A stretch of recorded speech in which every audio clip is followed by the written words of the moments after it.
madaxweynaha Soomaaliya mudane Xasan Sheekh Maxamuud ayaa waxa uu markii ugu horeysay ka hadlay heshiis ay wada galeen Somaliland iyo shirkadda Dubai Port ee maalgelinaysa dekedda magaalada Berbera inayna heshiiskaasi waxba kala socon heshiiskaasina uu yahay mid sharciga baalmarsan sidoo kale madaxweyne Xasan Sheekh waxa uu sheegay in dekedda magaalada Berbera ay tahay mid ka dhaxaysa ummadda Soomaaliyeed sidaasina waxa uu madaxweyne Xasan Sheekh ku sheegay maruu telefishinka caalamiga ee Bulsho TV uu wareysi khaas ah ku siinayay xarunta madaxtooyada Soomaaliya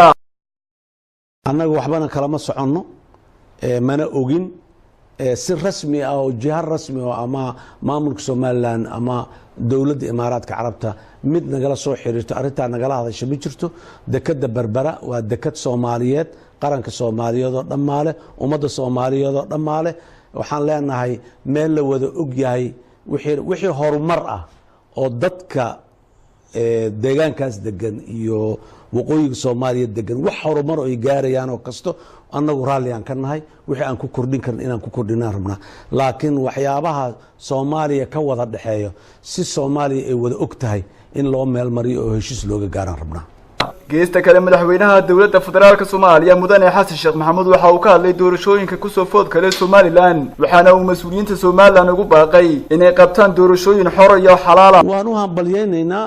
in la isdoortaane waxa waa mabda dimuqraadi ah waanan ku hambalyeynaa runtii in ay muxuu ahaay doorashada Somaliland ka dhacdo annaguna hadiiba wax aan ka geysan karno wanaaga ay jiraan wanaag un baan ka geysanayna dadka reer Somaliland waxaan ugu baaqayaa kuna bogaadina kuna dhiirigelinaya si nabada oo deganaanshiye leh oo walaaltinimo leh doorashadaas inay ku dhacdo si heybada iyo sharciyada nidaamka iyo dawladda iyo